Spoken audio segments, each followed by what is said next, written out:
این کودکان اشتراکچی آزمون رسمی بهترین بخشیده به روز بین المللی دستان پاک میپوشند. این لحظه قاید همین موضوع رسم میکشند. گلزاده جمعه خان یکی از آنها بوده. موضوع رسمی کشیده او ظرفی آب، صابون، آنتیسپتیک میپوشد. استفاده این موادها برای هر یک آدم ضرور بوده. پیشگیری بیماری های سرایتی را ifade مینماید. رسم خودم را میخواهم که این را همه بداند و همه تازگی را انتخاب کنند. آزمون رسمی بهترین در دایره چهاربینی ها بخشیده به روز بین المللی دستان پاک با پیشنهاد مقامات اجرایی حکومت دولتی ناحیه واسه در دایره لایحه آب تامین کنی و بهداشت از جانب مرکز اداره لایحه رشد اینفراستراکچور محلی در جمهوری تاجیکستان راه اندازی گردید. قسمت های دیگر این همایش در تالار کشاد و برهوا با اشتراک نورسان، آدمان سن سال گوناگون، رئیسان کمیته های محله، رهبران مرکزهای سلامتی با مصلحت های مفید خاطرمان گذشت.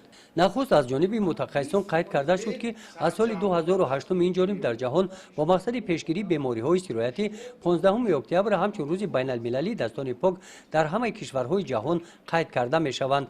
استفاده آب در شستن دستها و رعایت این طلبات گیگینی در پیشگیری بیماری های سرایتی از منفعت خالی نیست. در موضوع دستان پاک طرز درست شستشوی دستها در پیشگیری بیماری های سرایتی ویکتورین سوال جواب گذرانیده شده، غالبان با تحفه های مالی قدر کرده شدند.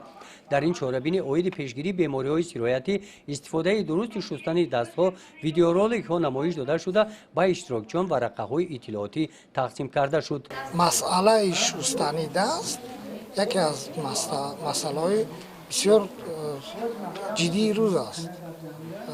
از بس که سالهای اخیر در جهان خروجی شکل‌های نوی زکام از اون جمله کووید و دیگر بیماری‌های به قید گرفته شدن اهمیت گیگین شخصی علل خصوص شستن دستار در مد اول می‌باشد.